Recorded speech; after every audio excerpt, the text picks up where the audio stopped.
Formula One on 5 Live.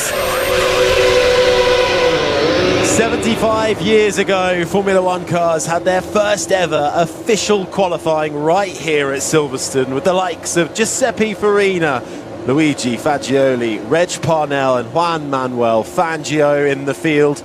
Fast forward to the here and now at the 2025 British Grand Prix, this time with the likes of Lando Norris, Oscar Piastri, Max Verstappen, George Russell, Charles Leclerc and Lewis Hamilton. Formula One has come a long way, steeped in history, but in the present, never have we had a more competitive grid. And we're about to put that to the test once more. It's qualifying for the British Grand Prix with myself, Harry Benjamin, up in the commentary box. Just a few moments away from getting Q1 underway. We can check in down on the ground with Jenny Gow. Thank you very much, Harry. And it's a blustery day down here at Silverstone. There have been some spots of rain, nothing too much at the moment, but the clouds are very ominous, very threatening, and that could really mix things up here in qualifying. Loads of fans have poured into the Silverstone circuit, lots of support for the main men, of course. Lewis Hamilton, 44, neon green flag flying in front of my eyes. There's lots of support for Lando Norris and McLaren as well, so lots of people cheering on all of the drivers. Absolutely, the likes of Norris, Hamilton, George Russell, Ollie Behrman and Alex Albon as well. Albon, the Thai driver but born in London, has given us permission to claim him for this weekend, and it is getting cooler. There are very grey clouds above us. There may even be a little bit of rain already falling at certain parts of the circuit. So how is that going to spice things up? I think we're going to have a pretty entertaining next hour of qualifying. If you're listening to us on 5 Sports Extra on the BBC Sounds app, and you can scroll across the dials to get to 5 Live, and then you'll find Sports Extra 2. And as it's Silverstone, we always like to join up and welcome our friends back on BBC Radio Northampton for the duration of this next hour or so. And talking of welcoming back to the commentary box is the 1996 Formula One World Champion, a man who knows what it's like to win around this track. It's Damon Hill. Hello, Damon. Hi, Harry. Yeah, I mean, it's changed a lot over the years, this circuit. It's developed, it's evolved, and it's become absolutely stupendous. This Grand Prix is the biggest looking attended event, and the grandstands they've grown everywhere, so there's always somewhere to watch from. And we saw a few jackets going on. It was light spitting, I think, from in various places, but it needs a lot of water on this track to make it have a significant effect. So we haven't seen anything like that yet. Yeah, so far though, as we await the first 18 minutes of Q1 to get underway, where we will eliminate the slowest 5 drivers as we set the grid for Sunday's British Grand Prix, and we'll take you through how the championship looks. It is Oscar Piastri who comes in to round 12 at the halfway point of the season with a 15-point gap at the top of the standings to Lando Norris, his teammate who won last time out in Austria. Max Verstappen, no points in Austria, having had a collision with Kimi Antonelli. George Russell is 4th. Charles Leclerc rounds out the top 5. Over in the Constructors' Championship, McLaren lead the way by some margin, 217 points. They are clear of Ferrari in 2nd. Then comes Mercedes 3rd, Red Bull and Williams the top 5, and then there is a really fierce battle going on in that midfield with Racing Bulls in 6th, just a handful of points separating them from Haas, Aston Martin, Sauber, with Alpine actually being left a little bit adrift at the bottom of the field in 10th. Let's see if they can find anything in this qualifying this afternoon. We are thinking, Damon, this is going to be a fierce fight between the 2 McLarens, and actually the 2 Ferraris have been looking quick since FP1. Yeah, I think we've probably got 5 cars that could get on the front row here. Yeah, the McLarens definitely, we expect them after their performances this year to be the quickest. We're not sure we got a chance to see their full speed in FP3 because it was stopped early, so a lot of the final runs weren't completed. But it was very tight at the top. I mean, what was it?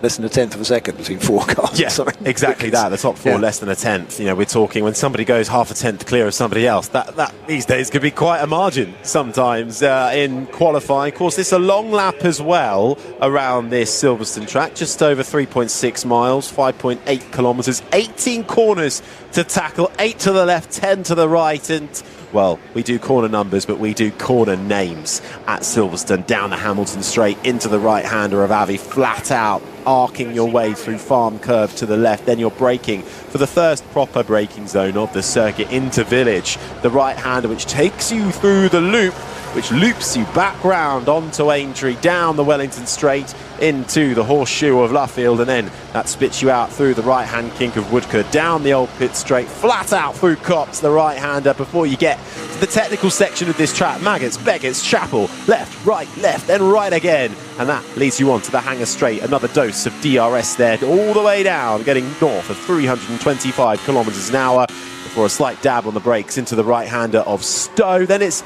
a little bit of undulation up and over a crest before downhill braking into Vale, the left-hander of 16. Then it's a double right-hander, 17 out of the final corner in Club, turn 18. That sees off a lap of this circuit as on cue. Q1 is underway, 17 minutes and 4.32 seconds remaining as they start to file out the two Saubers, the two Alpines and the Aston Martin of Lance Stroll.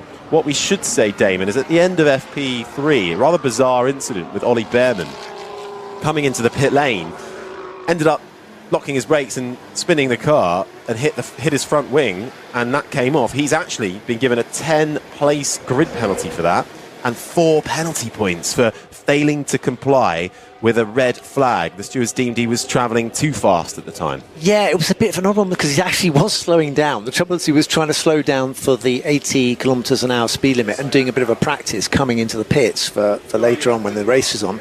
And the tyres or the brakes weren't warm enough, and so he got an imbalance and it locked up the rears, and off he went. And of course, it was under a red flag. So although he was... Just radio. Stop drizzle. Yeah, so that's Pierre Gasly just declaring that he's got some little streaks of rain on the visor. That's how you know it's raining. Sometimes you get a kind of... You can actually see the rain on your visor before you actually know it's wet on the track. So, but yeah, I was just finishing that point about Ollie Behrman. It was under red flag conditions, so he shouldn't have been doing anything risky like braking late. And so he's got his penalties. And now I can see actually spots of rain on this overhead camera view we've got as the cars go around Luffield and Woodcote Corner. Yeah, we're watching Gabriel Bortoleto at the moment. He was another driver who found himself with a bit of a bizarre incident coming through Maggots and Beckett's. Had a bit of a tank slapper on the Sauber, launched himself over the grass, and as he did that, it took out the front left suspension and left him stranded. But the team have fixed that quickly. He makes his way through the scene of the crime now. See if he'll have to build up a bit more confidence there. Gabriel Bortoleto, the man who took his first points of the season this time last week in Austria. Indeed, had his first top 10 qualifying, looking to back that up this weekend if he can find that confidence to do so. And I think that announcement that there's drizzle has now encouraged people to get out there on the track, because you just don't want... I mean, you could be in the garage and everyone's getting a time in and you didn't get a time in. They get a time in on a drying track and then it rains. You are out of Q3. You're out of time, yeah. So important to get that kind of banker lap in, whether it's to do with tyres or indeed to do with the weather. Just having a look at Bortoleto's teammate Nico Hülkenberg coming through the final corner, the right-hander of 17 as you come through Vale, had a big snap on the Sauber, ran out wide and had to bail out of that one. That will affect his next lap on there, but first lap times coming in now. Stroll to the top, a 1:27.4, just 3 lap times so far, but everybody starting to peel out into the pits with the exception of Behrman, Russell, the 2 Racing Bulls, Sainz and Ocon, but they're all making their way now to the end of the pit lane. But all eyes will be on the likes of those running in the field who might be in danger of being knocked out in this first session. Take a look at some of the Williams results recently. Carlos Sainz has had 3 consecutive Q1 knockouts. He will be desperate to make sure that does not happen here at a track, of course. Fond memories for Carlos Sainz, where he took his first Grand Prix victory. His teammate has just crossed the line, though, in the other Williams and gone to the top. Yeah, and of course you talk about danger of being knocked out. As a point I was trying to make was, if it does sprinkle with rain and they haven't got a lap time, then they could be a front runner who's knocked out. So everyone's out, we're getting close to everyone out on track now. It's getting very busy. That's the other problem, is that this is an important lap because of the impending rain, so that each lap counts, but there's so many cars on the track that getting a clear lap is going to be difficult, and we are talking about such fine margins now in qualifying that you cannot afford to have the most minuscule of lifts or having to exercise caution, because that could knock you out of the top 15. Max Verstappen currently fastest of anybody through the first sector, on top of Oliver Bearman coming into this qualifying with a 10-place grid penalty. So too, by the way, Kimi Antonelli's carrying a 3-place grid penalty over from Austria after crashing into Max Verstappen on lap 1. That was the sound of Verstappen making his way through Copse. Let's see how clear his view is through Magnussen Beckett's bit of traffic to his outside, gets nicely out of the way through Chapel, through the right-hander. First flying lap for the Dutchman, who qualified 4th here last year. Of course, a 2-time winner here, has been on pole twice for the British Grand Prix and looking to get back to scoring ways. Very unusual not to see a Max Verstappen in the points on a Sunday afternoon. Yeah, so he's made it down to Vale and to the final corner, coming on to the start and finish straight. And at that point, when you're coming down slow, you go, well, at least I got most of the lap now completed. So he's managed to bank one, and it's a good time, 1:26.041. So he's quickest at the moment. That's Max Verstappen. So he can rest easy now. I think it's not probably quick enough to get in pole position, but it's going to be quick enough to get him, stop him from being knocked out this first qualifying round. 10th and a half clear at the top. Lando Norris just crossed the line and gone second fastest. Then comes Albon, Antonelli, the two Alpines. Colapinto ahead of Gasly. Stroll's on an outlap at the moment. Bortoletto and Hulkenberg the top 9. Charles Leclerc is next to cross the line. He puts his Ferrari up in 3rd. We are expecting the McLarens, the Ferraris, Max Verstappen's Red Bull to be in the hunt this afternoon here at the British Grand Prix. And speak of hunt, Oscar Piastri, who is being hunted down in the Drivers' Championship, has just gone to the top step. A 1:26.002 for the Australian. 40 thousandths of a second separating him and Max Verstappen. Then it's a 10th to a Fernando Alonso, who pops up in 3rd. And George Russell has just crossed the line in the Mercedes in 5th. Could these lower temperatures too be proving fruitful for George Russell and Kimi Antonelli? We know the Mercedes does tend to be quite fond of the slightly lower track temperatures. Where's that Alonso lap time come from? It's impressive, isn't it? I was speaking to Aston Martin in Canada, and they were saying, oh no, we don't like the long corners, we don't like wind, we're in all sorts of trouble at Silverstone. Well, they've got an upgrade, haven't they, for this weekend? They were running back-to-backs in Friday. Aston Martin, floor body, floor fences, floor edge, and an engine cover to boot. Should say, where did Alonso's lap time come from? Where did Andrew Benson come from? He's just appeared. That's the BBC's F1 correspondent who joins us. I've been causing trouble in the background, Harry. Oh, yes. We always know. Not again. You can't find Benson, you know he's up to no good somewhere. Right, 9 minutes and 47 seconds left of Q1. Now, Yuki Tsunoda, this is the sound of the Japanese driver on a lap right now, really struggling in that second Red Bull seat. He's half a second away from his teammate in FP3, which round a track like this isn't actually too bad. Let's see what he's got. Is there something better for Yuki Tsunoda here? Of course, worth remembering, would have done a bit of TPC testing a little earlier in the year as well. His first attempt to cross the line is 14th, 6.5 tenths down for Yuki Tsunoda. It's funny when we look at the TV screen and we've got all the times listed, and you're looking somewhere in the top 4 or 5 to see if the driver you're following will pop up in that group. He crossed the line, and I had to go all the way down to 14 to see where Yuki was. Meanwhile, his teammate is 2nd. So, it's 6th, 10th, but... Just stay calm. Just tell me what you're thinking. So we will box end of this lap, and we'll go for two laps of fuel. On which set of tyres? This set of tyres. Yeah, so George Russell, I think if he was flying your plane, you feel completely at ease that you've got someone in charge. He's fantastic on the radio. I love the way he says to his engineer, "Okay, stay calm and give me the logical, clear instructions, or a plan at least, so I know what's going on." That's typical George. So they want to keep him out there then on the soft tyres that he's already on. Oh, and we've got a spin, and it's Franco Colapinto. Does he hit the wall? He does. does. Colapinto into the gravel, pushing hard, and we could barely see the Alpine. There is a plume of smoke from the gravel. He's still able to get that car going. He managed to spin coming around the final corner into the gravel, rejoins just ahead of the start-finish line. And that Alpine, actually, I wonder how much damage did he actually do to it, because it still looks intact. I think it was more we're watching out our window, we can see him going past. He's not moving very quickly, but he's covered in dust and it seems to be chugging along. I don't know if he's going along on battery power here. No, he's got a wobbly rear wing. I think he might have clouted the tyres, and now he's on the track over the start and finish line. We're watching a replay, and it looks to me this is just too much right foot as he comes out onto Club Corner, and he gets a little bit wide, and of course he does go onto the curb and is accelerating hard. Now, I've not seen a car go off here before. I'm trying to wrap my brains. One went off yesterday, Damon. In Oh, fact. wow, yeah, okay. Well, that's because I wasn't here yesterday. But anyway. Franco Colapinto, though, a man who is on a race-by-race contract now at Alpine, who replaced Jack Doohan and wanted to score points, not crash, drive fast. Well, he hasn't done any of those things yet.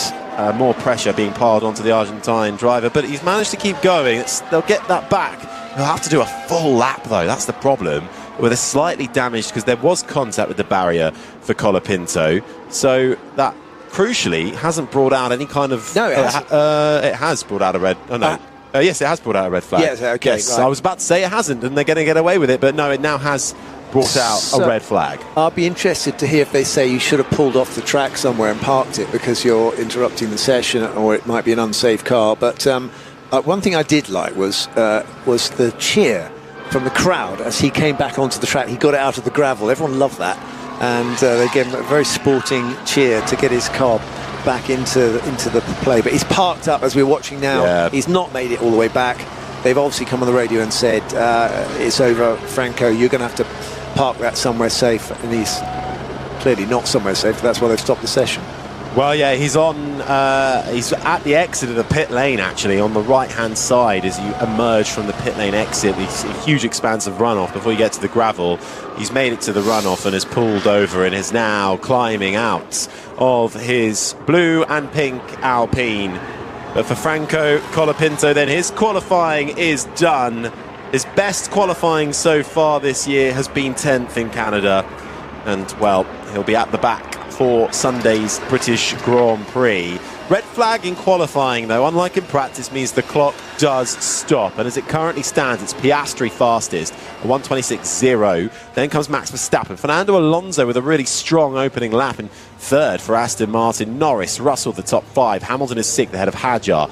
Behrman, Leclerc and Albon, the top 10. Then comes Sainz, Stroll, Antonelli, Lawson. Tsunoda is 15th. And if it were to end now, we would say goodbye to Bortoleto, Ocon, Hulkenberg, Colapinto and Pierre Gasly, who are all currently in that elimination zone, as we now see all the cars come back to their team garages because of the red flag for Franco Colapinto's Alpine. Colapinto now confirming his third Q1 elimination in 6 races for Alpine.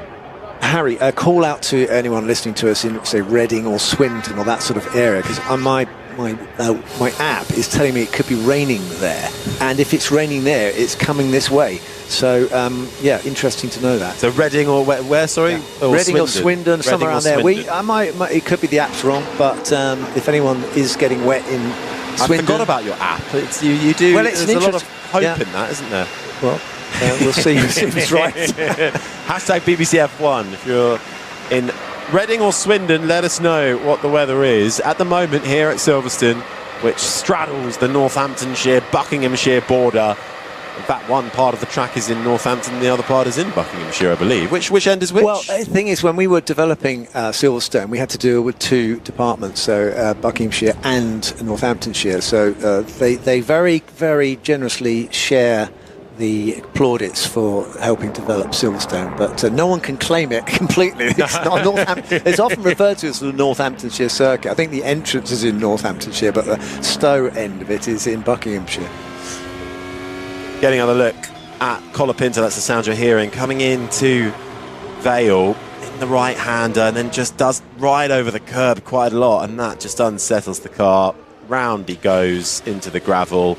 Huge plume of dust sent up into the air, covering our commentary box and the grandstand opposite us as well. And it has to be said that Franco, he got in on the back of Jack Doohan's. Jack was doing okay, but there's a lot of pressure to get Franco in. He's had a chance to get in this car and an opportunity to make another stab. Yeah, sorry, I lost the rears. Probably touched a lap, something. It just went the rear. Yeah, a rather sheepish radio call from Franco as well he might, because he knows that this is just loads more pressure that you don't need if you want to keep your place in Formula One.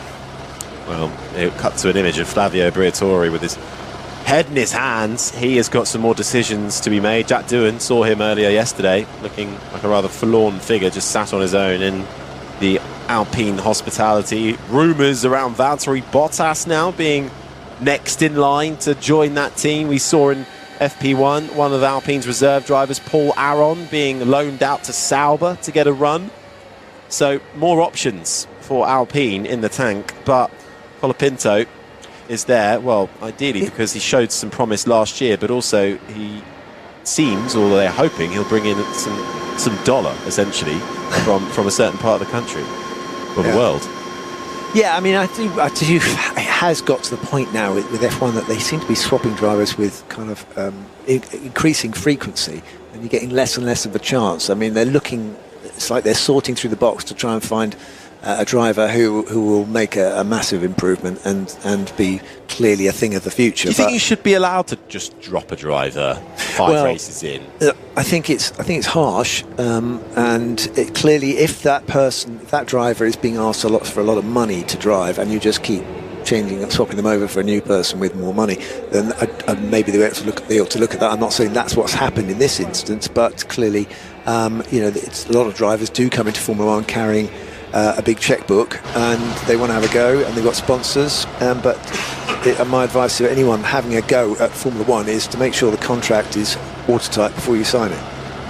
I suppose I wonder if we could have some sort of transfer window where in the summer break and at the end of the season, those are the only moments where you can make any change to your driver lineup, and then at least gives drivers a half a season. If you're gonna take them out of a seat, it gives them until the summer break to show their worth. Of course, this is the season with the most new drivers in it for a very long time. As over half the drivers were changed from last year, so we are giving hopefuls a chance, and that's also a problem with the sport. It's only got 20 seats, or soon it'll be 22 when the Cadillac come in, but that's not a lot of seats, and if people hang around for a long time, then there's nowhere for everyone else to go.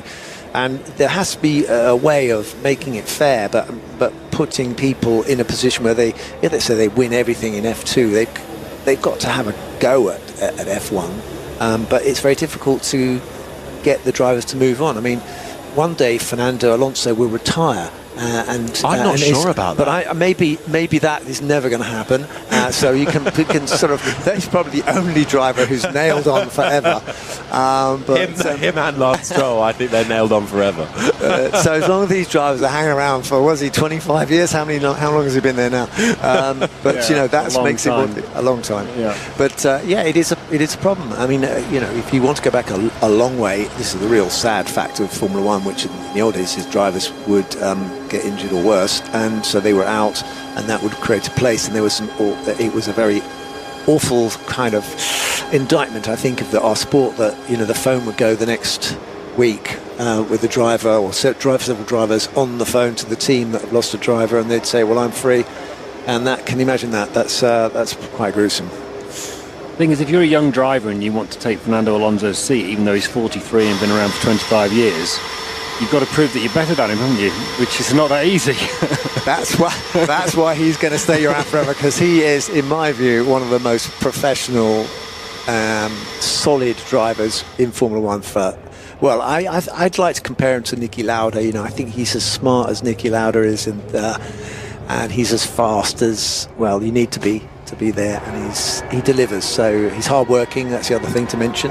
He loves it, and he's clearly there because he works hard. And he talked recently, last year I think it was talking about the the stresses on being, if it's he's called it a sacrifice. You know, there's all the other things you could be doing, especially when you get to the age of 40, wherever it is, 3, and you've been doing this since you were a kid. Now, you do think, oh, maybe there were some other things I'd like to have a go at. Well, like a family. He hasn't had a family He yet. hasn't had a family. He hasn't. Yeah, I mean, don't feel too sorry for him. He's made a lot of money, and he's got a lot of options. My rule, Damon, is never to feel sorry for a Formula 1 driver. Oh, well, just a little bit of sympathy there, Andrew, maybe.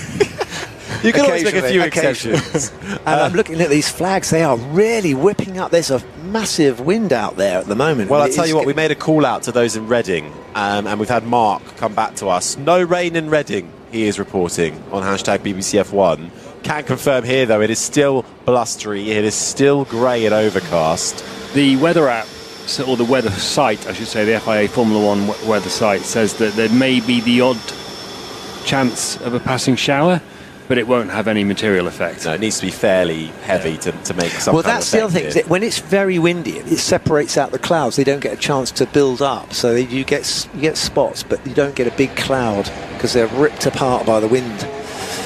Well, we're about to get back underway, currently under red flag, which is about to go green because of Franco Colapinto's crash. They were just doing some minor barrier repair on the exit of the final corner and cleaning up the track, and to get Franco Colapinto's stricken Alpine back into the pit lane. Colapinto now out of qualifying, so he will be 20th at the close of this, so that might give a bit of respite to somebody else who might nick themselves through into Q2, but cars feeding their way back out onto the circuit. 6 minutes and 22 seconds to go. We never do this game, but let's do this game because you normally get asked who's going to be on pole position. But let's say who is going to be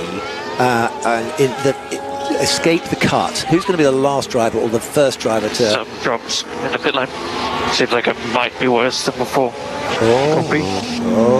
Piastri, some drops in the pit lane, they might get worse. So who is going to be in that lucky 15th Yeah, well, place? let's see if we can pick who's going to not make it through. Well, come on then, Damon. You've come up with the idea. Colapinto's out. You picking the 5 or just the one who just makes So it? the one who just makes it. Right, okay, we've got 4 drivers who are not going to make it now that Colapinto's out. So he's the 5th, right? So we know he's definitely out. So I think it could be... I don't think the Hasses have been going that well. They might be under pressure here. I'm hoping it's not Tsunoda, but currently he's not looking like he's on the bubble, isn't he? I'm going to go for Tsunoda. I think he will just make it through, but let's see. Okay. We'll find out over the course of the next 5 minutes and 18 seconds. I think Tsunoda's going out. You think he's going That's my out? prediction, yeah. Well, did you give a prediction, Damon, in the end, or No, I don't know, but I'm Okay. thinking You're about still Stroll. thinking. I'm thinking about Stroll. I'm not sure about... I mean, I know that Fernando's just putting a great time, so they should be safe if that's a trend for them. As we're watching Oscar Piastri putting on the power, coming out of club corner, and it twitched as he started his lap, just showing that it may be the damp or the tyres are cool, but he's on a hot one now, and this is now coming to the point where things count because he wants to be prepared. He's got a... has he got a banker, actually? Yes, he is quickest at the moment, so he's got his banker, so that's okay. But that's... Track is definitely not the same. More slippery. That's Lewis Hamilton saying the track is definitely not the same, more slippery. Will we actually see anybody improve? Alex Albon's out there at the moment going well. Piastri has had traffic on that lap, so looks like he has to bail out of it. Who is it? It's the Mercedes of Russell who's there. Yeah, I think he aborted that lap, don't you think? I mean, it looked like it wasn't working. His first sector wasn't quick, so I think he's backed off and he's going to go again. We've also just had a note from Race Control that they've noted that Leclerc may have done a yellow flag infringement, which is bad news for him if he's found guilty. Charles Leclerc, one of the players for pole position, perhaps once we get to Q3, as Alex Albon is really pushing that Williams to its extreme personal best for the London-born Thai, currently down in 10th spot, making his way through the right-hander of Stowe now. There is still time in this circuit, despite the slight change of track conditions, with it being more slippery, reported by Lewis Hamilton. Has to have a couple of turns on the steering wheel. Coming through Club now for the final corner. Albon up to third spot in the Williams, does improve. There is time to come. Let's see. That puts Bortoleto down into 16th. Ocon is 17th. Hulkenberg 18th. Gasly is currently 20th. No Franco Colapinto. He'll be shuffled to the bottom of the pile. But this is all about the battle to get yourself through into the top 15. The slowest 5 drivers at the end of the next 3 minutes will be eliminated as we set the grid for the British Grand Prix. Gabriel Bortoleto, first top 10 start last time out in Austria, puts himself up into 11th for now. Lewis Hamilton just coming up to, I think, complete a lap. See where that puts him. Lewis Hamilton making his way now. I think he's still staying in 7th spot. Currently 4/10 adrift. Yuki Tsunoda's up on time to get himself through at the moment. 4/10 of a second up. Verstappen, his teammate, is top of the times. Ollie Behrman has just gone fastest of anybody in the middle sector. The man that now carries a 10-place grid penalty into his first home race. Regardless of where he qualifies the Haas, with upgrades this weekend, will be docked 10 positions for Sunday's Grand Prix. Tsunoda crosses the line. That's a little bit more like it from Yuki Tsunoda. Up into 6th, 3/4 off Max Verstappen as Ollie Behrman, lap of a lifetime, puts the Haas up into 3rd spot, a 10th away from Max Verstappen, and Esteban Ocon, his teammate, puts his Haas up into 7th. We're clearly seeing a lot of track improvement. They were talking about how slippery it was, it hadn't been used, maybe it was a bit damp, maybe it just dust and stuff, but Ollie Behrman, fantastic lap there, even so. Also worth mentioning the level of Fernando Alonso's confidence in that lap that he did earlier. He's not even come out for this final run. So he thinks he's got some pace in that car. Which is interesting because we've still got the likes of Russell down in 10th, Hamilton in 11th, Leclerc is 13th, Sainz is only in 15th spot. He is the man that's currently on the bubble. Right in the bottom dropout zone is Stroll, Hulkenberg, Lawson, Colapinto and Gasly. So we need to see improvement here from the 2 Ferraris to make them feel a little bit more safe. The 2 Ferraris who have been raising eyebrows this weekend, looking good. Both Charles Leclerc and Lewis Hamilton topping practice times in the build-up to this qualifying. Here's Hamilton. Can I go again or not? Negative. Need to box. There's still time. Why would I run foul? Got no fuel. No fuel. Hamilton's not fueled. He's in the pits. He's 11th. Behind him, Hadjar is improving. Charles Leclerc is going to cross the line. It's not been an absolute blinder of a lap from Charles Leclerc, but it's enough to get him up into 8th spot behind Ocon, ahead of Antonelli, and that puts his own teammate down to 12th. Hadjar jumps them, he goes up to 6th. That puts Hamilton down to 13th spot. Gabriel Bortoletto's not going to go again. Carlos Sainz is looking quick. Can he find time as Liam Lawson crosses the line to go 14th, just behind Hamilton? Will that save Hamilton? Let's see. Pierre Gasly is still going strong right now. Sainz, maybe with a little bit of a slipstream too, from behind Oscar Piastri. Sainz is fastest of anybody in the first sector. Gabriel Bortoletto is the man who Carlos Sainz could well put down into the bottom 5. I think Hamilton might just get away with this. I think he's got enough of a buffer, but Gasly is flying as well. He's currently down in 20th. Franco Colapinto is no longer in this session. He will be going out. Where does Sainz put the Williams? Up into the top 8. That puts Bortoletto down and out in Q1. All eyes then on Pierre Gasly, the final car. Will he make or break Liam Lawson's day? He breaks it. Liam Lawson knocked out. Gasly goes through. Hamilton just squeezes in as well. Out of Q1, Liam Lawson's Racing Bulls, Gabriel Bortoletto Sauber, Lance Stroll's Aston Martin, Nico Hulkenberg Sauber, and Franco Colapinto's Alpine. Well, that was a bit of a sticky moment for Lewis. He just got through by the skin of his teeth. You heard him say he couldn't do another run because he'd run out of fuel, but he's got through into the next session, which is the most important thing. It certainly is. Both Saubers, after a double point score for them in Austria last week, now both knocked out, but Gabriel Bortoletto out qualifying Nico Hulkenberg. That makes it 6-all in Grand Prix qualifyings for the 2 Sauber drivers. And where did it go wrong for Lawson? I have no grip. I have no idea what happens. No grip for Liam Lawson coming through Stowe, ran wide, and that lost in time.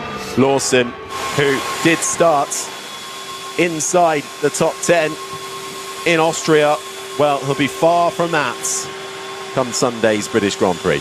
I mean, so we're looking at Lance Stroll in the pits here. He's qualified 18th. He's done 2 runs to his teammate's 1. His teammate's 5th quickest and more than 4/10 quicker than him. What is Lance Stroll doing? He's not. Was that a rhetorical question? It's what he's not doing, I think, is the question. The answer to that one. But anyway, we were talking about Fernando's, the brilliance of Fernando. The confidence, as Andrew picked up on, of Fernando Alonso not feeling like he had to go out, and he didn't.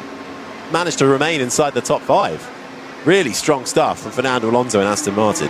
Keeps delivering, doesn't he? He'll be here until he's 55 at least, I think. Maybe he'll get another championship then. Do you know what? Here's some radio from Gasly. We're through. We are through in P15, only just, but we are through. Well done. Yeah, we did, guys. Well done. Whoops, I don't know if anyone heard, that was Damon's phone taking a tumble. It wasn't my leg falling off, it was just my phone hitting the deck. I think it occurred to me earlier this year, Damon, that, and this is relevant to you as well in a way, because your dad didn't quite achieve this, I think, at the end of his career, but he's competing competitively into his mid-40s. Yes. In a way that no one's done since basically Fangio. No, yeah, exactly. Well, Fangio didn't start till he was 38. Maybe Jack Brabham. Yeah, Jack Brabham. I think didn't Fittipaldi go on quite a long time? I'm not sure. In IndyCar, but not in IndyCar. F1, Yeah, no, of course. And Mario Andretti, I think, was racing well into his late 50s. So I think ovals are slightly different. You know, it's more to do with your experience on ovals, courage as well. But you know, when you got a frenetic sport like this, where you need to really be sharp, I mean, to go around Monaco and stuff is quite arduous and physical and so forth. So you know, being young helps. Right then, first part of qualifying done and dusted. Q1 done, and we go to Q2 in just a few moments' time. I suppose the only surprise in that is Lawson, really, isn't it? I really expected him to do better than not be knocked out. But to come back to your game, yeah. None of us had Gasly in 15th, did we? No, we didn't. No.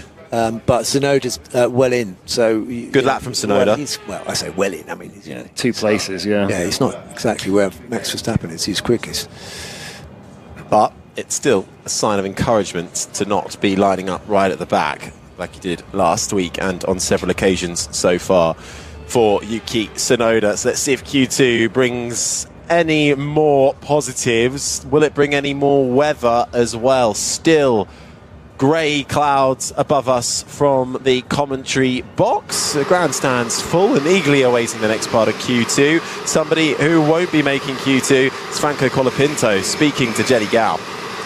Oh, and Harry, it was one of those really awkward conversations that you have where you just feel for him and you can see the pain and the worry and the anxiousness etched all over his face. So I asked him if he felt frustrated by that, and he simply said yes.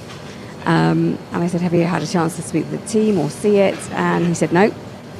And that was about the end of that. So you didn't miss much. But yes, I mean, you can see just by looking at his hands, his fingers are shaking. I mean, there's a lot of adrenaline that goes into an F1 car when you have a crash.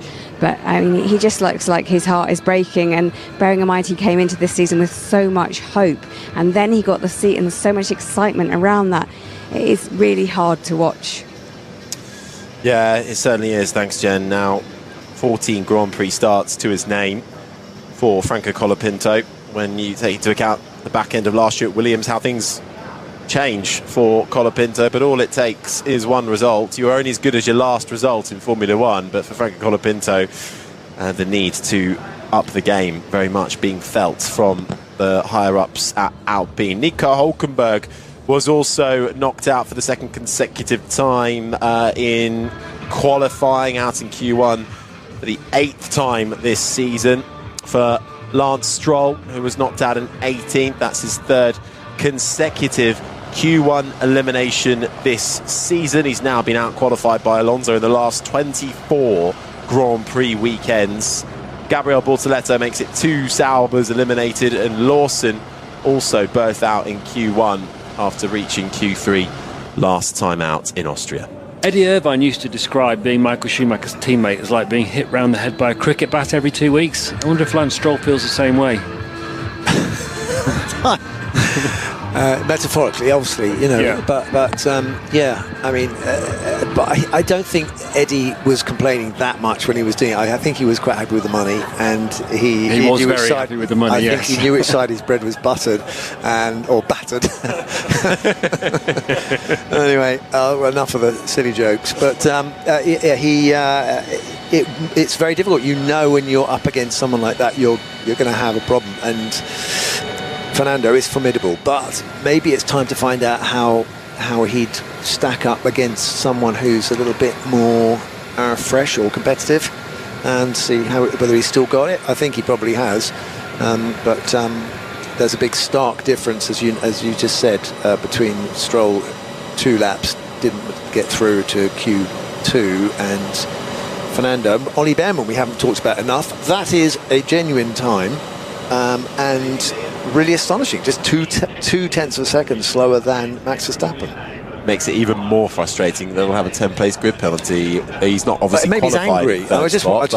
That's well, the anger my- to go. yeah. Does that when you were bit of anger. angry behind the steering wheel? Did you get angry? Did that fuel more speed? I don't think anger's good. I think definitely motivation and getting yourself pumped up is important. They talk about it in martial arts, and they talk about this thing called chi, this kind of, you summon up energy into your solar plexus, and then you use that energy to perform. But getting angry is probably not the right thing to do, because it sort of stops you thinking clearly, in a kind of Zen way. You told me once that before your famous drive at Suzuka in '94, you'd been getting so frustrated with Frank Williams and Patrick Head, and them not regarding you in the way that you wanted them to that's how regard I saw you. it, yeah. Yeah, and then you kind of released yourself from it, and it was like some kind of new energy flowed out of you in that race. Yeah, it's a psychological thing. Any sport is, to perform at your very highest, there needs to be the right state of mind, and that's why I think anger is a blockage. I think anger, frustration, all these things tighten you up, and actually, if you can find a way to relax and release yourself, then things start to flow. They talk about flow as a state of mind in sports psychology, and it's about how you deal with the pressure of things, and sometimes just getting frustrated and angry prevents you from getting what you want and just increases the frustration and the anger. I think you can get into a flow state in lots of endeavours. I feel a flow state in writing sometimes when things are really going well. Not that that happens that often, but well, you have to show me some of this writing. Thank you very much. No, don't read his stuff this weekend. He's lost his talent. Yeah, I lost my talent in Miami. It's always when Damon's with us that you tend to lose your talent, Andrew. It's got writer's block now. Those are the voices of the 1996 Formula 1 World Champion Damon Hill and the BBC's F1 correspondent Andrew Benson, alongside myself, Harry Benjamin. You're listening to live coverage of qualifying for the British Grand Prix. We've had the first part of qualifying. Lawson, Bortoletto, Stroll, Hülkenberg and Colapinto all knocked out. Q2 is now underway. Max Verstappen is just embarking on his first flying lap. Just over 12 minutes left remaining. You're listening to us on 5 Sports Extra 2 and on BBC Radio Northampton. Also with us down on the ground is Jenny Gow. Thank you. And if you keep your eyes out for those Haas cars, Ollie Behrman, I know he's got the 10-place grid penalty, but actually speaking to one of the former team principals in the lunch break, they said look out for the Haas cars because they're Ferrari powered, and that upgrade seems to be suiting them really well, so they could pull a surprise or two out today. Yeah, Esteban Ocon again managed to sneak a result last time out, managed to get inside the top 10. He's been picking off a few points. Ollie Behrman hasn't quite been able to get those points, frustrating in a couple of 11th place finishes. But Ollie Behrman is actually one of the drivers who makes up the most amount of places on a opening lap. Over 30 places gained so far this year for Oliver Behrman. So with a 10-place grid penalty, with overtaking opportunities available on Sunday, let's see how high up he can get. But all is not yet lost for the young British driver in his home Grand Prix. I'll tell you who is all not lost yet is Max Verstappen, making his way round Stowe. The Red Bull absolutely planted onto the brakes, coming into Vale, chucks it through the right-hander, round the final corner, out through Club, across the line, And it is the first time on the board, and it's quick. It's a 125.8. It's 125.316. Oh, the gear didn't go in. Complaining about a gear. Which gear was that? Didn't go in? He's just said a gear didn't go in. Yeah. It's the one with the asterisks on. So angry. Talking about angry. He's angry. He didn't. So something to work on for Red Bull, because obviously a gear not going in means that if it's a downshift, it's probably not so bad. But if it's an upshift, definitely a lot of lost time, because that means another delay, because it has another go at it. The system will automatically have another go, or the driver will pull. Identical lap times. Oscar Piastri with a 125.316. Same as Verstappen. That's way too slow. I'm having to back up. I can see that. That's George Russell. I wonder if he's talking about Fernando Alonso was just ahead of him, or Kimi Antonelli, his own teammate. They might be doing a kind of a dual thing. Might be trying to get a tow, or maybe not. I don't know. Well, let's see. But But just a long way back from Kimi Antonelli to get a tow anyway. yeah. Piastri, because he set an identical lap time to Verstappen, but Verstappen set it first, so Piastri slots into second, and then it's almost 4/10 the gap to Fernando Alonso. Then it's Sainz, Albon the top 5, Hadjar is 6th ahead of Behrman, Hamilton and Leclerc are in 8th and 9th ahead of Tsunoda, still waiting for a time from Lando Norris. Esteban Ocon just goes up into 8th spot, so Russell, Antonelli and Gasly, as Lando Norris will come towards the end of his lap now. He is fastest of anybody in the middle sector. Lando Norris, best qualifying here of second on the front row back in 2023, across the line, goes fastest in Q2 by 85 thousandths of a second. These margins are just ridiculous. I mean, we've actually got down to a 0 difference between two drivers now. When was the last? Andrew is going to tell us when the last time a grid position was separated by nothing. Well, Barcelona this year. This year? We had a couple of... I think Apart George from Russell and Max Verstappen had an identical lap time in a Q2 session, I think it was. Possibly it might have been Q1. But the margins, well, George Russell just slots up into 4th, 4/10 back from the McLaren of Norris. So everybody now with their first times on the board. And in that bottom 5, as we'll eliminate everyone from 11th down to 15th. Just seeing and hearing from Fernando Alonso. What Antonelli is doing? Yeah, Antonelli crazy. I mean, it's good. He will get the penalty. Good positions for us. That's Fernando Alonso. Speaking of Kimi Antonelli, I wonder if that gives us a little bit more insight into what George Russell was speaking about with a slow outlap for Kimi Antonelli, but being flagged to race control by Alonso on that front. And Antonelli is currently in 12th behind Hamilton, Leclerc 13th, Gasly and Tsunoda in 15th. The thing is, you might expect Fernando Alonso to be right in that if Kimi Antonelli got a penalty, it would be good positions for him. But at the moment, he's ahead of him by quite a long way. Yeah, that's the irony of that. Is actually it won't make any difference. Alonso currently 5th, and Antonelli indeed down in 12th. Well, we get to this little lull part of qualifying, as we always do now in this middle part of Q2. Max Verstappen back in his garage. Should say the penalty points keep on coming in recently. Max Verstappen had a couple knocked off after Austria, so he's gone from being perilously close to a race ban to now being a little bit near a race ban. He's now got 9 points, 12 for a race ban.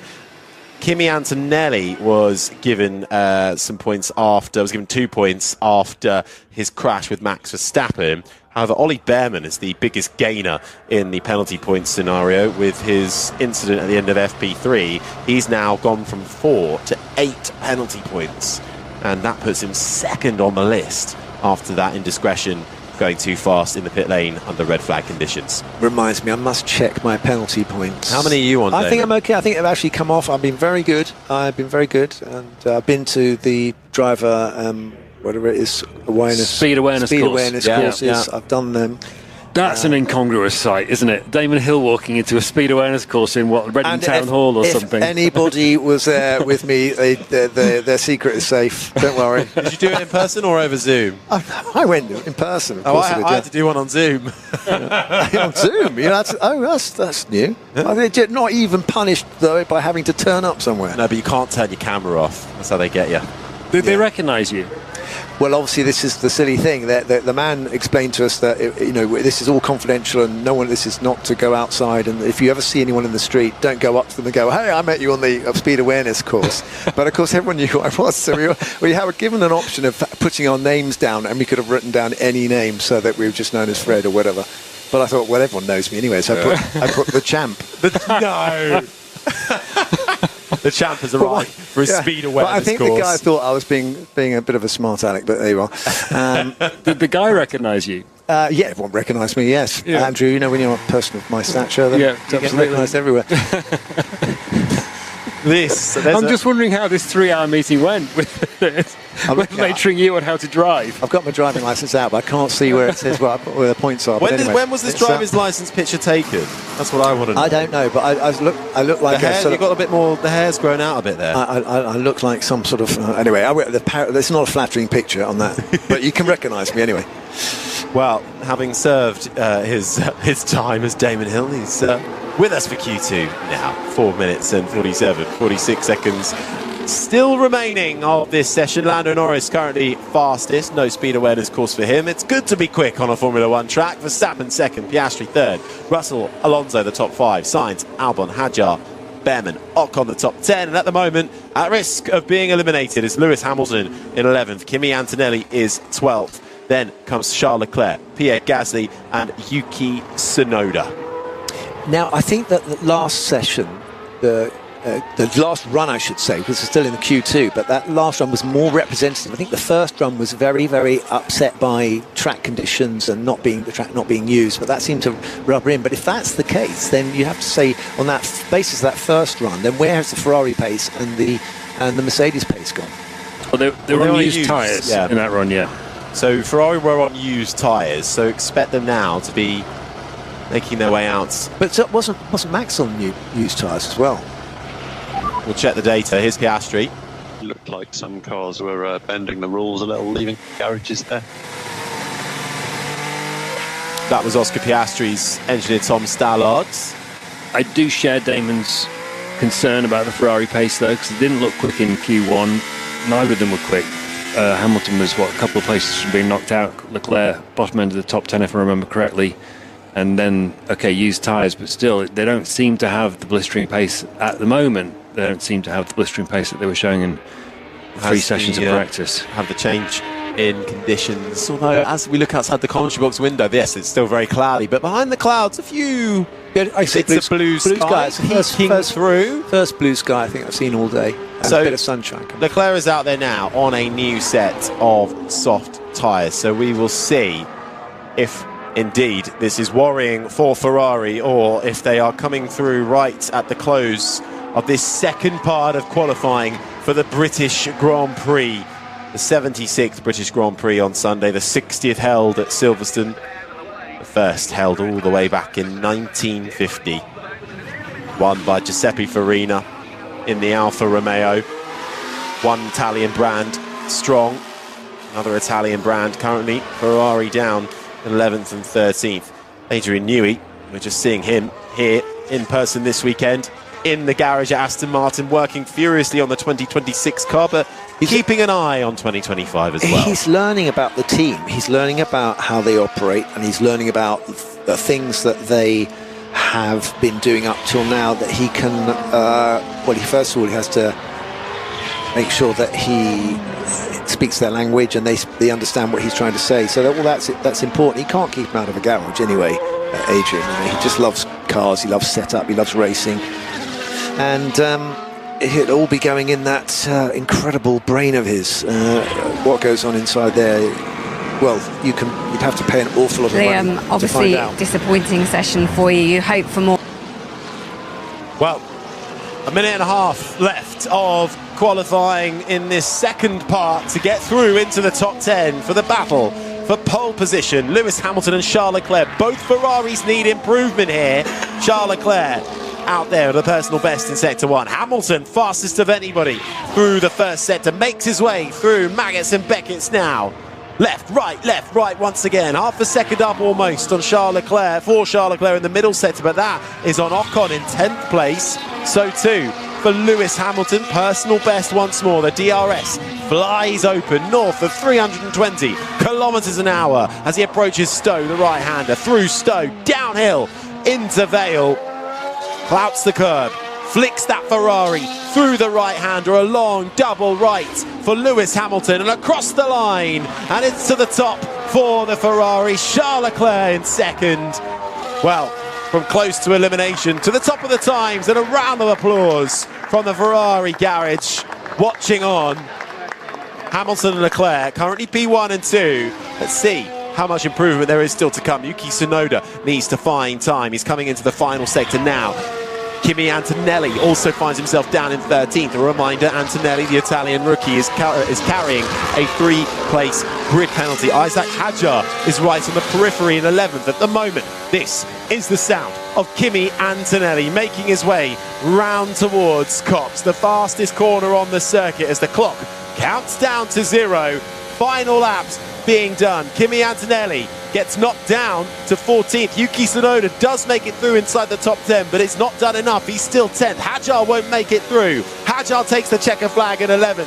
What about Alex Albon? He's still out there, but he's not finding time. Esteban Ocon won't make it through either. He takes the flag in 13th. Albon pits. So it is between Antonelli and Gasly. Gasly up into 9th. That knocks Sainz down into Tsunoda down into 11th. Can Kimi Antonelli find his way inside the top 10? His teammate Russell is already there. 1 corner to go for Antonelli. He does so. Antonelli is up into 8th spot and sees Q3. That puts Carlos Sainz down into 11th spot. George Russell doesn't need to finish this lap. He is safe and out at the end of Q2. Carlos Sainz in 11th after 3 consecutive Q1 eliminations.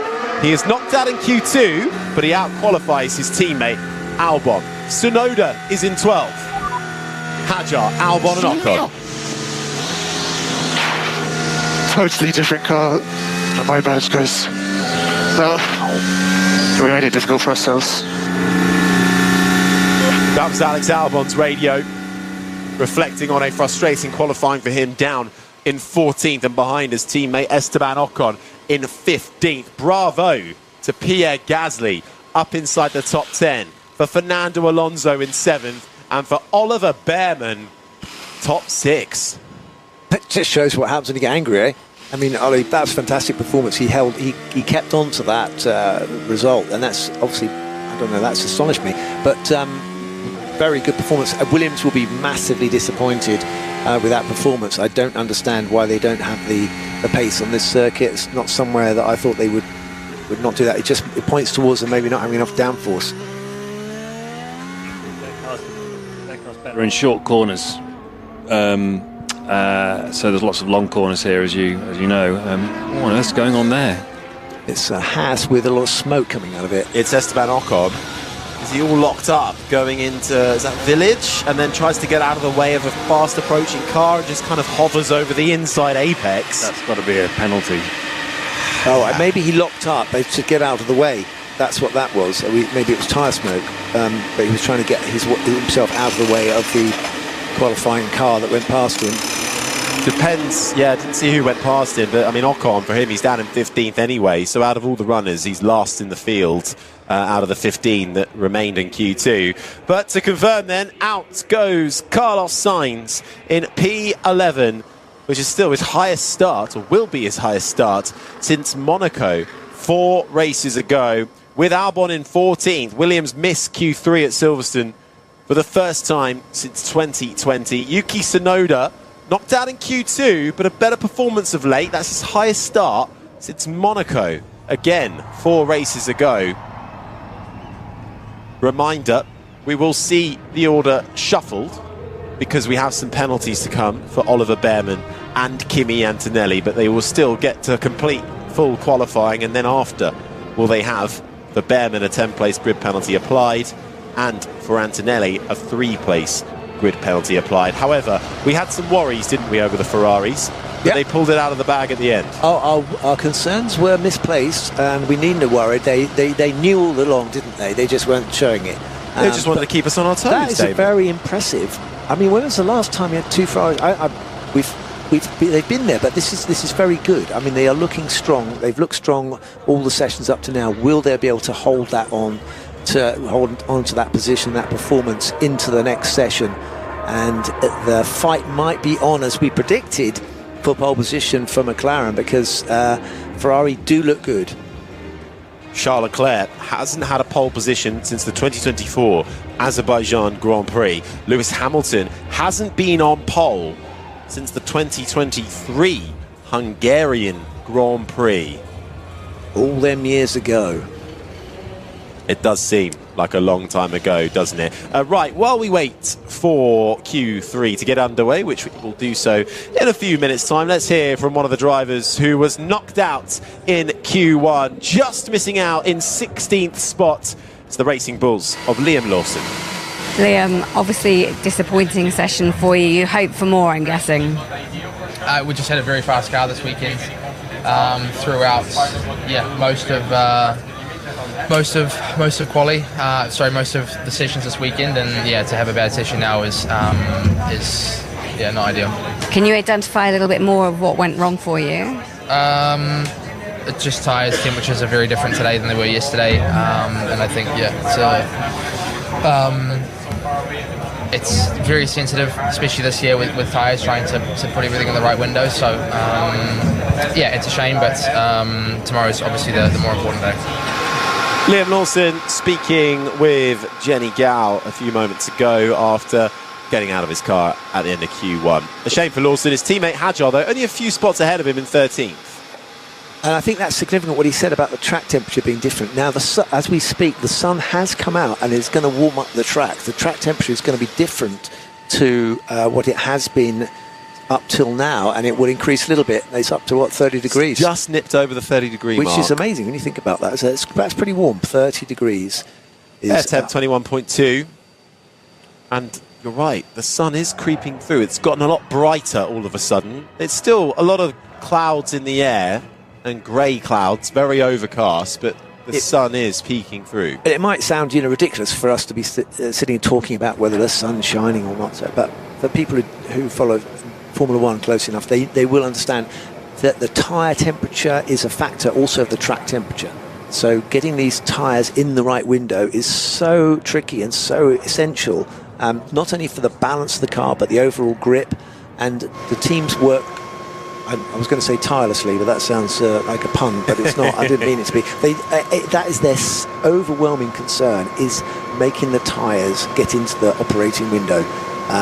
They won't stay in the operating window perfectly throughout a lap if you're in qualifying, because the temperature increases. So you've got to work out how to manage the tyre temperature through a lap, bring it into temperature, and working out where you want the tyre to be at its best performance. You can have a tyre that's basically on its last legs as you cross the line. That's okay, as long as it's got the average performance has been up for the whole lap. But then when it comes to the race, it's all about getting more laps out of the tyre and pace out of the tyre. But it's the science of all sciences right now in this sport. The condition we've got Formula One into with these tyres is about tyre temperature management and getting the car to use those tyres.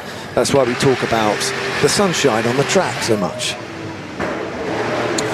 Well, we will get this session underway in just a few seconds' time. The top 10 shootout, the fight for pole position as Jenny Gao, they head out into the pit lane.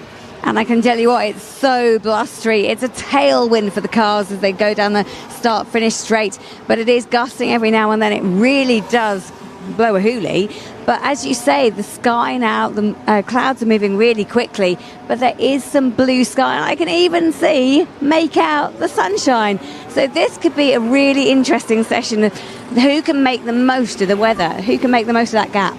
It was pretty marginal, but Mercedes copy. Oscar Piastri on the radio. I love it. The snitching, telling to the headmaster straight away of any kind of indiscretion.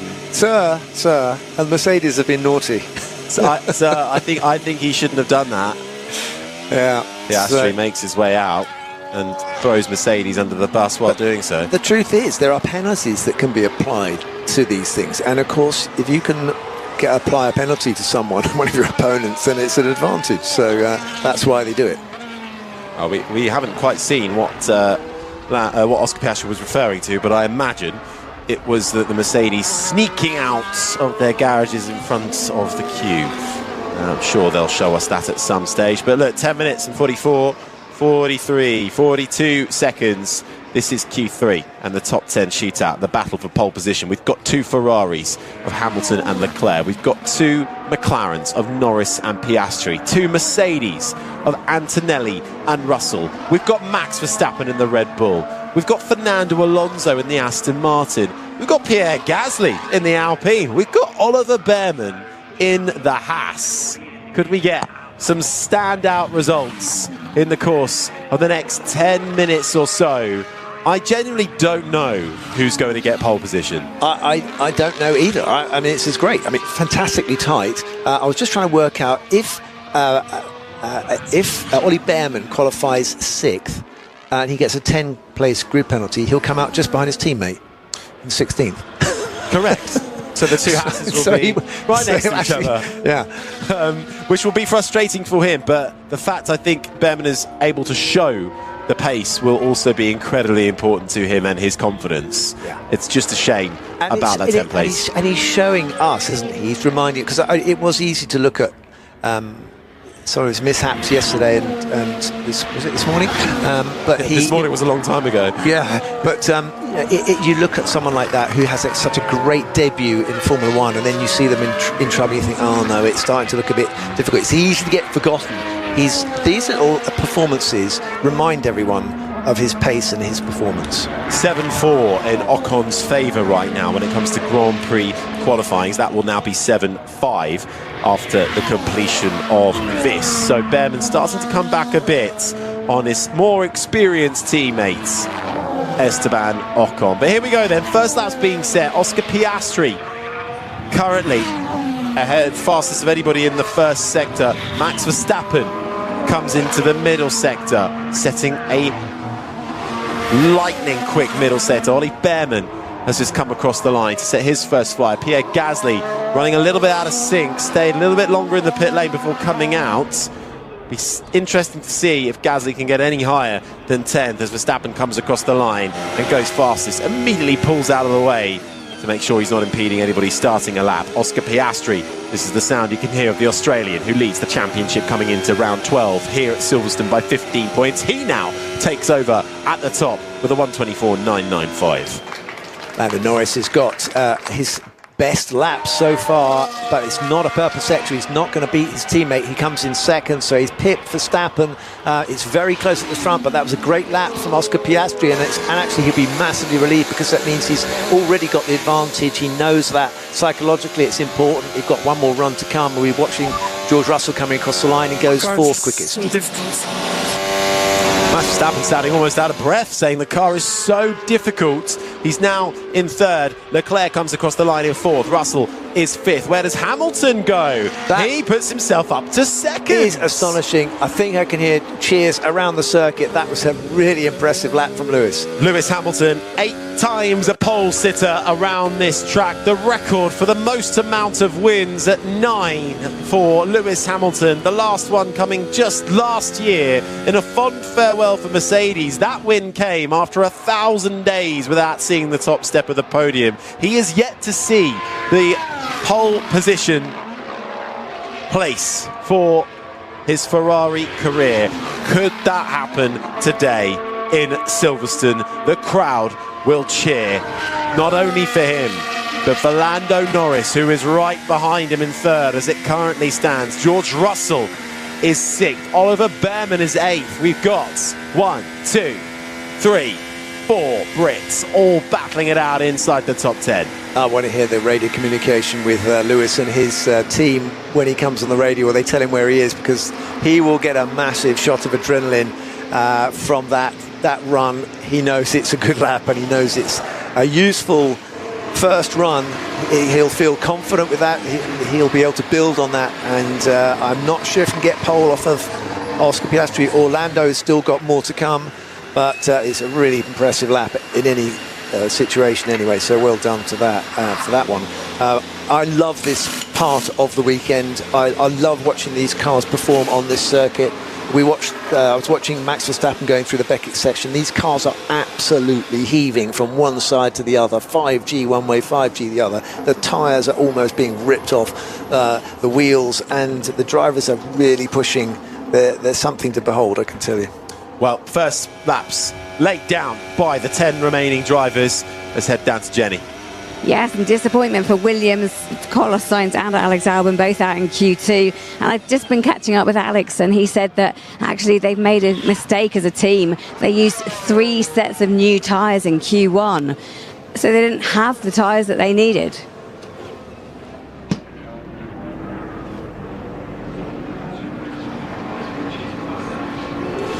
Thanks, Crossy. 4 British drivers inside the top 10, battling it out for those top 10 positions. Welcome to listeners on BBC Radio 5 Live, joining us on 5 Sports Extra 2 and BBC Radio Northampton. We are 5 minutes away from finding out who will be on pole for the British Grand Prix. Currently sitting pretty in that provisional pole position is Oscar Piastri, but a brilliant first lap laid down in Q3 by Lewis Hamilton. The Ferrari seems rejuvenated this weekend. Upgrades brought in Austria last week proved beneficial, and the high-speed nature of this track, and one that Lewis Hamilton goes well at as well. 8 times a pole sitter here.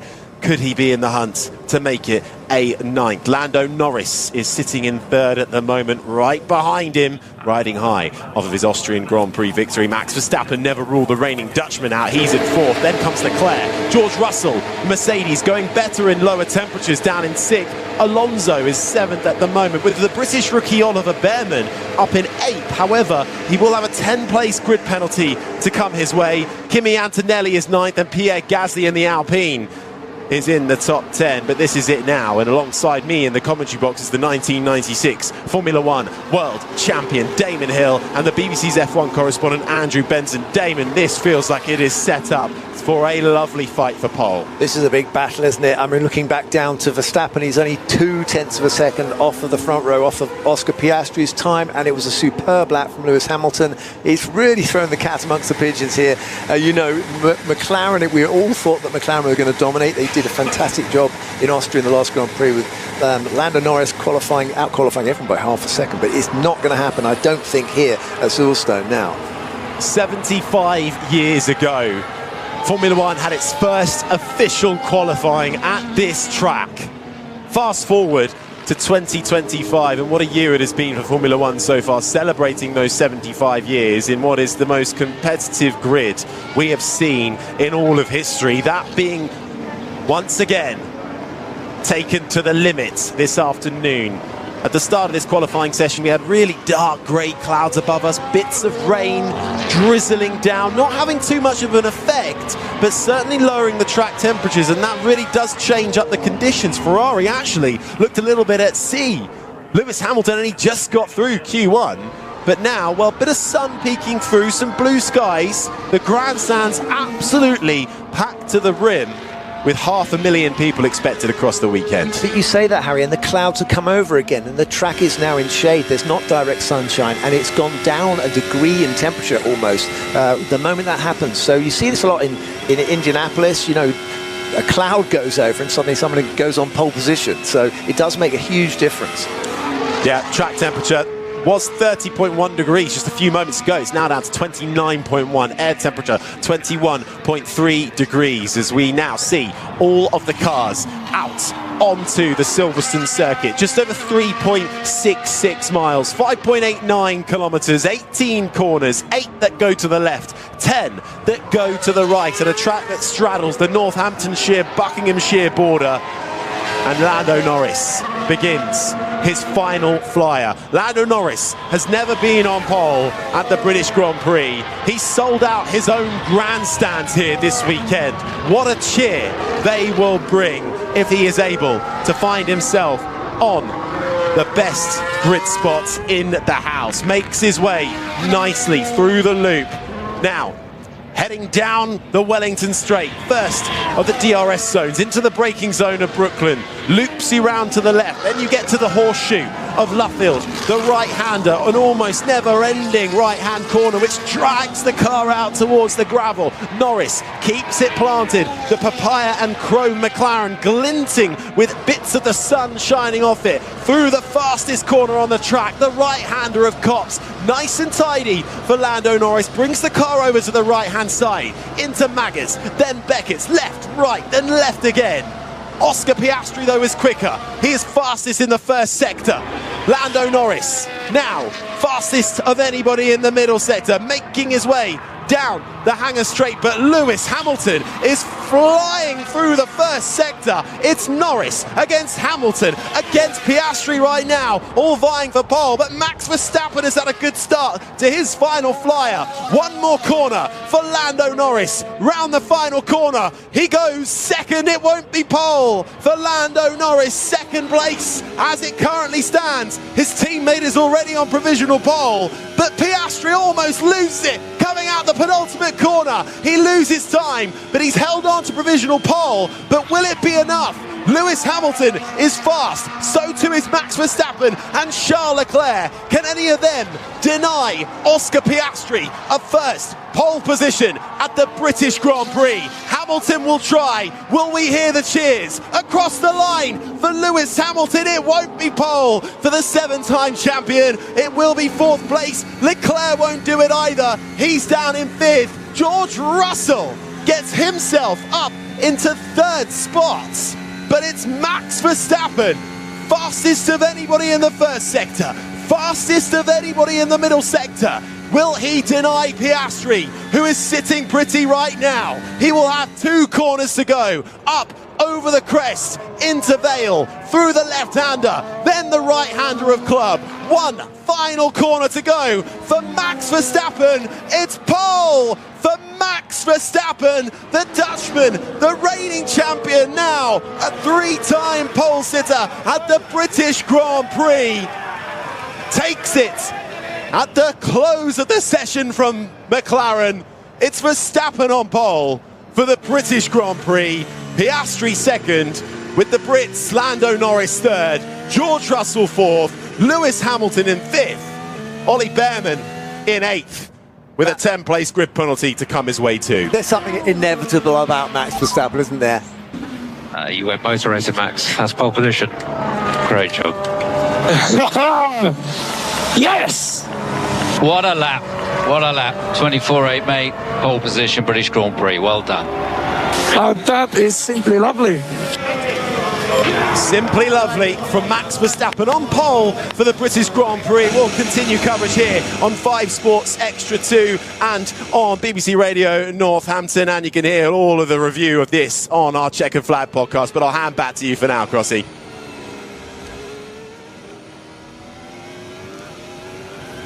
Right, well, thank you very much to those of you who joined us on 5 Live, but, I mean, Damon, that was going right to the end, and then actually it was Verstappen, of course, who put it all together. Only give it to Max Verstappen. I mean, that is ridiculous what he's just done, because even he was surprised. You can tell by the radio message they didn't expect that, but that is what you get with Max Verstappen. You give him a track like Silverstone and you give him one go, and he just absolutely crushed it. And there'll be a lot of people looking a little bit forlorn who are expecting something better, and at the end of the day Lewis couldn't keep up the pressure, and neither could McLaren. I wonder though, what was the gap at the end? A 1/10 of a second. Piastri had a moment, didn't he, coming out of Vale? Could he have lost a 1/10 there? Yeah, definitely. I think you look at Piastri's last 2 sectors, they weren't as quick as his previous run, but I was expecting Lewis to be a bit quicker, especially as he had at the time the quickest first 2 sectors, but it just shows you the pressure builds, and the track gets grippier as well. So I think Max is being out there at the very end maybe was the right strategy as well, because it does get a little bit stickier. He's delighted, he's jumped out of his car and he's punching the air, and yeah, I think he thinks that was one of his best ever pole position laps.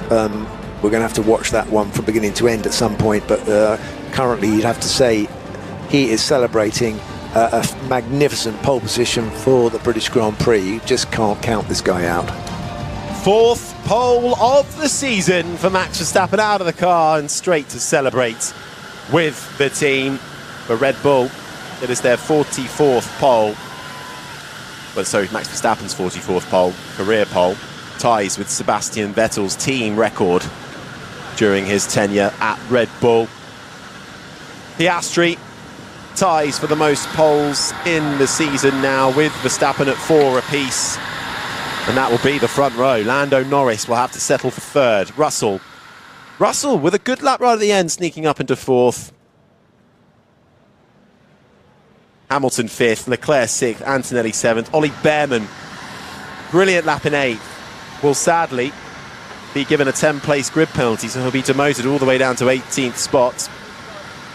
But showing good pace for the young British driver. Fernando Alonso 9th, with Pierre Gasly doing a great job for Alpine and getting into the top 10. That is a really good result for Pierre Gasly. Actually makes it back-to-back top 10 results. But I'll tell you what, let's hear from the Pulse man speaking to Jolyon Palmer along with the McLaren drivers.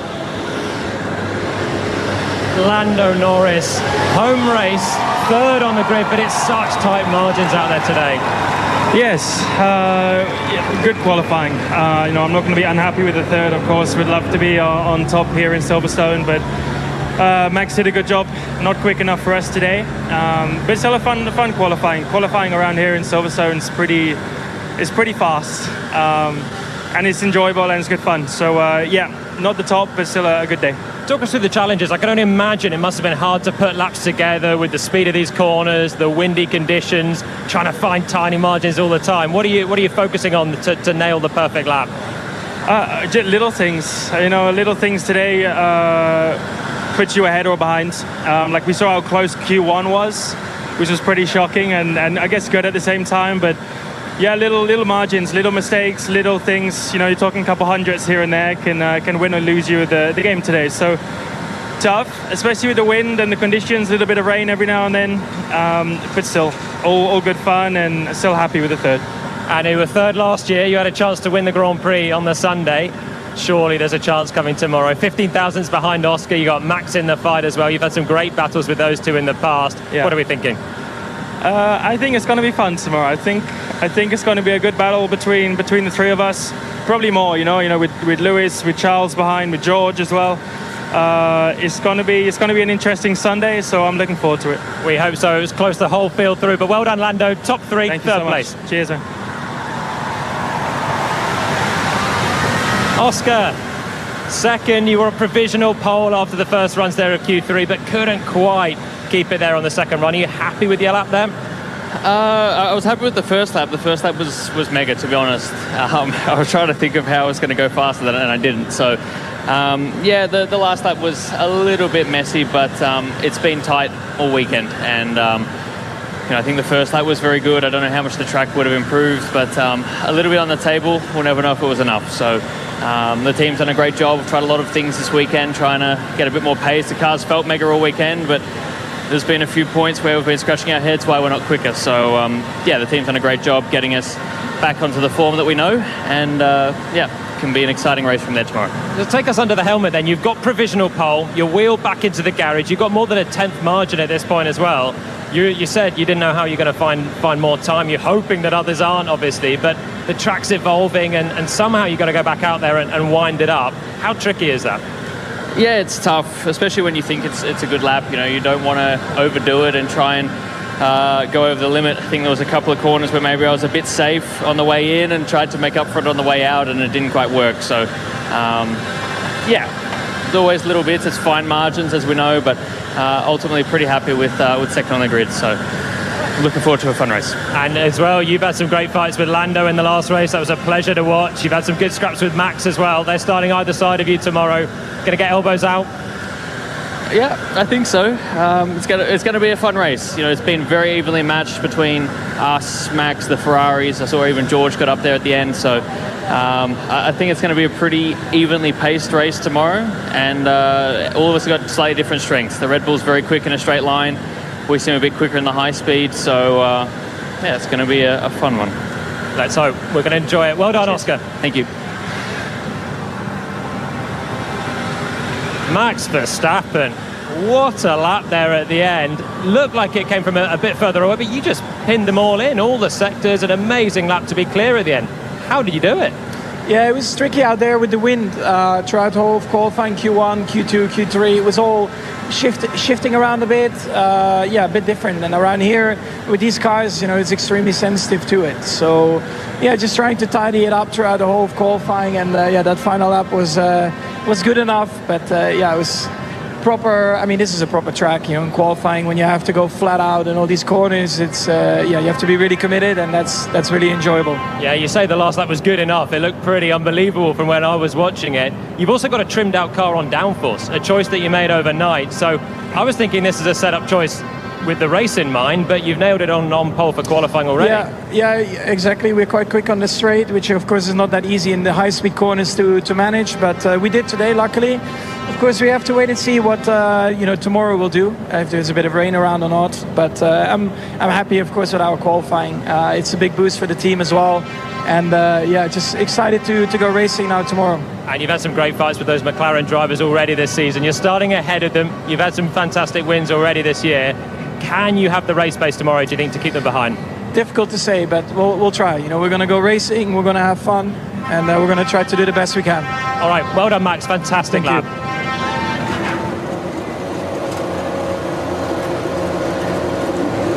Well, there are your top three for the British Grand Prix. Max Verstappen starts on pole alongside Oscar Piastri, Lando Norris in third, George Russell fourth, Lewis Hamilton the top five. Oliver Behrman, the British driver, the rookie, got inside the top eight, but will have a 10-place grid penalty which will drop him down, sadly. Alex Albon down in 14th for Williams, but that was tight at the end, but Verstappen pipped them to the post. What will the race bring? It's elbows out ahead of the 76th British Grand Prix, which you can hear in full on Sunday on BBC Radio 5 Live. We'll be on air for build-up round about 2:30ish. Jenny Gow will be on the grid. We'll be bringing you all the latest from Wimbledon, from the Euros as well, in the build-up to Lights Out on 5 Live at 3 o'clock with myself, Damon Hill, with Jenny, with Andrew. We shall see you then. But for now, this has been an IMG production for BBC Radio 5 Live.